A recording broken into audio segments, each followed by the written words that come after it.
नमस्कार दोस्तों, एक बार फिर से स्वागत है आपका मेरे यूट्यूब चैनल पर। तो दोस्तों, एक प्रेमी होता है, एक प्रेमिका होती है। तो दोनों लड़का लड़की एक दूसरे से प्यार करते थे, लेकिन कुछ कारण बस इनकी शादी नहीं हो पाती है। लेकिन शादी नहीं हो पाती वो तो ठीक है, ये शादी मतलब दूसरे से हो जाती है। जैसे लड़की होती है, लड़की की दूसरे लड़के से शादी हो जाती है, लेकिन ये लड़की जो है तब भी अपने प्रेमी से मिलना नहीं छोड़ती थी। अब प्रेमी शादी के बाद जब अपने प्रेमी से मिलती है लड़की, तो उसका प्रेमी पूछता है कि भाई शादी के रात में क्या क्या हुआ, सुहाग रात में तुम्हारे पति ने क्या किया, कैसे किया। अब लेकिन इधर दोस्तों कुछ मामला ऐसा होने वाला था जो कि किसी ने सोचा भी नहीं था। तो क्या है पूरी घटना, इसको हम विस्तार से जानते हैं। तो वीडियो में आगे बढ़ने से पहले आपसे रिक्वेस्ट है कि आप चैनल को सब्सक्राइब कर लें अगर आपने अभी तक नहीं किया है तो, और वीडियो को अभी कभी लाइक कर दें, नहीं तो आप बाद में लाइक करना भूल जाते हैं। तो दोस्तों, ये जो सच्ची घटना है ये राजस्थान की है। राजस्थान जिला लगता है नागौर, वहाँ पर धुंधवाला थाना लगता है। वहाँ पर एक जगह लगती है जिसका नाम होता है दाढ़ी अलाय, ये जगह का नाम है। अब वहाँ पर दोस्तों अगर बात करें तो मनीष जांगू नाम का लड़का था, जिसकी उम्र थी 16 साल। अब मनीष जांगू पढ़ाई कर रहा था, होनहार स्टूडेंट था, अच्छे से पढ़ाई करता था। अब मनीष जांगू 16 साल का हो गया था, लेकिन उसके जो पिता होते हैं, उसके उनके पिता का नाम होता है लूना रमा। अब लूना रमा के पास एक दिन उनसे मिलने दोस्त आता है, लूना रमा का दोस्त होता है। अब ऐसी कुछ बातचीत होती है तो वो बोलता है कि यार मेरी बेटी है निकिता। अब निकिता की उम्र इधर पर दोस्तों 15 साल थी। मेरी बेटी की शादी मैं तुम्हारे बेटे मनीष जांगू से कराना चाहता हूँ। अब इधर पर लूना रामा जो होता है वो बोलता है कि देखो अभी तो उम्र ही क्या है, अभी बेटा पढ़ रहा है, 16 साल का है, तुम्हारी बेटी 15 साल की, अभी से शादी के लिए तुम बोल रहे हो। तो इधर लूना राम का दोस्त बोलता है देखो ऐसा है कि मैं अच्छा रिश्ता हाथ से नहीं जाने देना चाहता हूँ, और हम लोग दोस्त भी हैं, काफ़ी सालों से एक दूसरे को जानते हैं, और ये दोस्ती रिश्तेदारी में बदलना चाहते हैं। और अभी हम ऐसा कर सकते हैं, अभी भाई शादी कर लो, और शादी के जो है 5 साल बाद ये लोग पढ़ लिख भी जाएंगे, मेरी लड़की भी पढ़ लिख लेगी, तुम्हारा लड़का भी पढ़ लिख लेगा, 5 साल के बाद हम गोना करा देंगे। इस प्रकार से बातचीत होती है। और राजस्थान में दोस्तों चलते ही आपको पता होगा, कम उम्र में शादी हो जाती है, फिर गोना बाद में होता है। ये राजस्थान के एक प्रकार से बोले तो परंपरा ही है। अब इन दोनों में सहमति बन जाती है, लेकिन इधर निकिता मना करती है, निकिता भी मना करता है, मनीष जागू भी मना करता है कि अभी उम्र नहीं है, ऐसा वैसा। लेकिन इनके परिवार बोलते हैं देखो अभी शादी कर लेते हैं, 5 साल के बाद गोना होगा। ऐसा करके ये अपने बच्चों को बोलते हैं और इन दोनों की शादी करवा देते हैं। अब भाई शादी वगैरह सब कुछ हो जाता है। अब इधर पर लड़की लेकिन काफ़ी जो निकिता होती है वो दुखी रहती है। वो सोचती है कि मेरे पिताजी ने इतनी जल्दी मेरी शादी करा दी, 5 साल बाद गोना है, ना उस लड़के को जानती हूँ, ना मैंने उसको अच्छे से बातचीत की है, क्या होता है शादी के बाद क्या नहीं होता है। तो काफ़ी सारी उसके दिमाग में सवाल चलता है। और निकिता अभी एकदम शादी करने के खिलाफ थी, लेकिन वो ज़्यादा बोल नहीं पाती अपने माँ बाप के सामने। तो अब ऐसे चलते रहता है दोस्तों। अब इधर पर इस निकिता के संपर्क में एक लड़का आता है जिसका नाम होता है धनपाल। अब धनपाल से इसकी कुछ बातचीत होती है। धनपाल इसका मतलब एक प्रकार से दोस्त बन जाता है, सारी चीज़ें बताती है। अब इस धनपाल से इसकी इतनी अच्छी दोस्ती हो जाती है, ये दोस्ती प्यार में बदल जाती है। अब धनपाल और निकिता प्यार करने लगे। अब निकिता सारी चीज़ें धनपाल को बताती है, सारी बातें बताती है कि ऐसी सी बात है, मेरी 5 साल बाद मेरा गोना होने वाला है, और अब ये शादी के बाद क्या होता है क्या नहीं मुझको कुछ नहीं पता। इस प्रकार से बातचीत होती है। तो धनपाल बोलता है ठीक है मैं बताता हूँ शादी के बाद क्या होता है क्या नहीं, और मैं तुमको कुछ इस प्रकार से समझाने की कोशिश करूँगा कि तुमको समझ में आ जाएगा शादी के बाद क्या क्या होता है। अब दोस्तों इस प्रकार से इनकी बातें होती है, घंटों बातें होती हैं, मिलना जुलना होता है, और एक दिन ऐसा आता है कि इन दोनों के बीच संबंध बनता है। अब जब निकिता और इसका जो बॉयफ्रेंड बोले तो धनपाल संबंध बनता है, तो इस सिलसिला चलते रहता है, और निकिता को धनपाल के साथ काफ़ी मज़ा आता है। अब निकिता बोलती है कि तुम मुझको पहले मिल जाते तो मैं तुमसे शादी करती, मैं उस जो मनीष जांगू है उससे शादी नहीं करना चाहती। ऐसे से खूब बातचीत होती है, लेकिन दोस्तों ऐसा हो नहीं पाता है, और 5 साल बीत जाते हैं। अब 5 साल जब बीत जाते हैं तो इसकी शादी हो जाती है, निकिता की शादी होती है मनीष जांगू से। अब निकिता की शादी तो हो जाती है, लेकिन वो उतना खुश नहीं रहती है, ना जाने क्यों उसको धनपाल की याद आती है। धनपाल उसका प्रेमी था, मतलब उससे बहुत प्यार करती थी वो, तो धनपाल को ही वो अपना पति मानती थी। इस मनीष से शादी तो हो गई सबके सामने, लेकिन इसको अपना पति नहीं मानती थी। अब 7 दिन बाद दोस्तों, जैसे कि एक रिवाज होता है, शादी होने के 7 दिन बाद लड़की फिर से अपने मायके जाती है। 7 दिन के आसपास मतलब मायके जाती है। अब मायके जाती है तो ये धनपाल से मिलती है। धनपाल पूछता है क्या हुआ शादी के बाद, क्या कैसा हुआ, ये सारी चीज़ें पूछता है। अब जो भी उधर निकिता बताती है, अब उधर पर इन दोनों के फिर से संबंध बनते हैं। तो संबंध बनना मतलब शादी के बाद भी निकिता ने नहीं छोड़ा और ना ही धनपाल ने छोड़ा।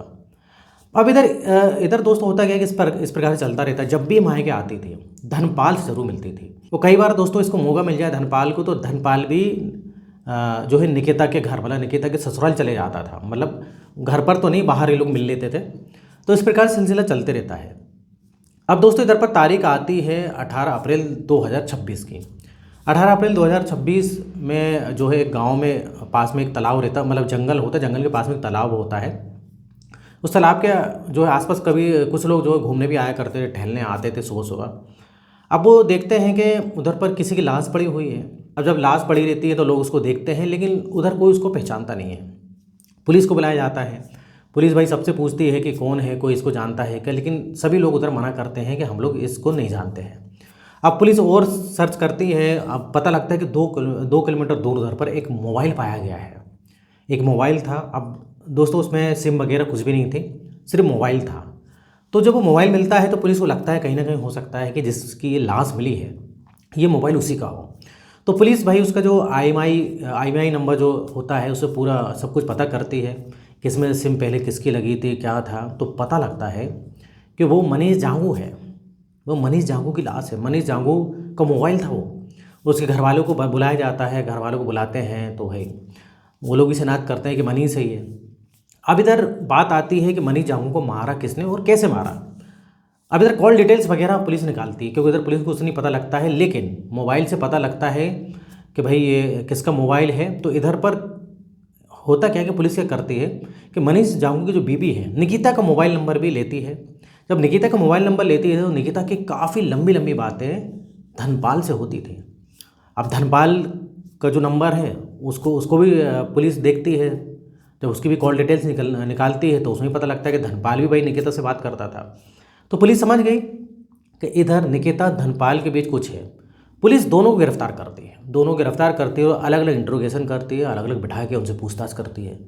जब अलग अलग बिठाकर पूछताछ करती है सख्ती से तो निकिता धनपाल सारी बातें बता देते हैं। निकिता धनपाल अपनी प्रेम कहानी बता देते हैं कि भाई हम दोनों एक दूसरे से प्रेम करते थे, ऐसी सी बात है, हमारी मर्जी के खिलाफ जो है शादी करी गई हमारे घर वालों ने। निकिता ऐसी सारी चीज़ें बोलती है। मैं खुश नहीं थी मनीष से, मैं धनपाल के साथ ही रहना चाहती थी। तो होता क्या है कि एक बार दोस्तों ये निकिता अपने पति मनीष से बोलती है कि मेरा भाई आने वाला है, और मतलब धनपाल को अपना भाई बताती है, भाई आने वाला है और हम लोग सोच रहे हैं कि अपन तीनों क्यों ना घूमने चले कहीं। ऐसे होता है दोस्तों।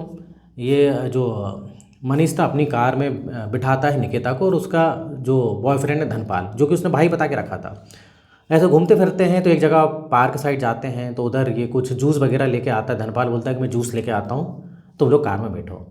अब दोस्तों उसके जूस में ये जहर मिला देता है। किसके जूस में? मनीष जांगू जो जूस पीने वाला था। अब जब जहर पिलाता है तो पीने के बाद वो उधर ही पर तड़पने लगता है। उसके बाद ये लोग तार से, धनपाल जो है तार से उसका गला घोट देता है। गला जब तक घोटता है जब तक वो मर नहीं जाता। मरने के बाद दूर इसको फेंक देते हैं, इसकी लाश को, और इसका मोबाइल में से सिम निकाल के और कहीं फेंक देते हैं। इनको लगता है कि किसी को पता नहीं लगेगा, लेकिन दोस्तों ऐसा हो ही नहीं सकता। आज नहीं तो कल, नहीं तो परसों बुरे काम का बुरा नतीजा होता है, पता तो लगता ही है। तो पुलिस ने बहुत ही जल्दी ये केस दोस्तों सॉल्व कर लिया है। अब जिसने भी बात सुनी तो हैरान रह गए कि इस प्रकार से धनपाल ने क्यों किया। और इधर पर दोस्तों एक और इम्पॉर्टेंट बात, धनपाल अभी उसकी उम्र 16 साल के आसपास है, 16-17 के बीच है, मतलब वो नाबालिग है। जी हाँ दोस्तों, निकिता की उम्र करीब बोले तो 21 के आसपास हो गई निकिता। मतलब 21-22 के आसपास की उम्र है निकिता की। तो धनपाल भी नाबालिग है। तो पुलिस हालांकि बोलती है कि भाई कार्रवाई तो होगी इसके खिलाफ भी, नाबालिग तो है लेकिन जो है इसको छोड़ेंगे नहीं, क्योंकि इसने ऐसा मारा है, छोड़ेंगे तो नहीं। बाकी निकिता तो जेल में ही, निकिता तो बालिग हो गई थी। तो इधर दोस्तों मेरा वीडियो बनाने का पर्पज़ किसी का दिल दुखाना नहीं, ठेस पहुंचाना नहीं, बल्कि आपको सतर्क करना है गलत काम का गलत नतीजा। इस प्रकार से शादी के बाद अफेयर दोस्तों आज की डेट में बोला जाए तो बहुत सारे लोगों का हो रहा है शादी के बाद। अब इधर पर निकिता तलाक दे सकती थी, भाग सकती थी धनपाल के साथ, मारने की ज़रूरत क्या थी मनीष को? अब वैसे ही भाग जाती तो मनीष तो वैसे ही छोड़ देता, फिर उसको अपनाता ही नहीं। तो इतनी सी बात समझना चाहिए। मार के क्या मतलब, मार के खुद की ज़िंदगी बर्बाद हुई और धनपाल उसके बॉयफ्रेंड की ज़िंदगी बर्बाद हुई। मनीष मर गया, इस दुनिया से चला गया, उसके घर वालों के ऊपर क्या बीत रही होगी। तो बात समझना चाहिए, जो मारने वाला जो भाई काम है ये कोई सॉल्यूशन नहीं है। इससे जो ये इससे अच्छा तो ये है कि आप जो है भाग भाग जाओ, तलाक दे दो, कई सारे ऑप्शन हैं। मारने के बाद आप क्या बच पाओगे क्या? तो ये समझना चाहिए। तो ये दोस्तों सच्ची घटना है राजस्थान जिला नागौर की। आप चाहे तो इंटरनेट पर भी सर्च करके इसको देख सकते हैं। तो इधर होता है वीडियो खत्म। वीडियो पसंद है वीडियो को लाइक करिए। इस टाइप से वीडियो बनाते रहता हूँ मैं। अगर आपने अभी तक चैनल को सब्सक्राइब नहीं किया है तो चैनल को सब्सक्राइब कर लें। तो फिर मिलेंगे नेक्स्ट वीडियो में, और यहाँ तक वीडियो देखने के लिए, बने रहने के लिए आपका बहुत बहुत धन्यवाद।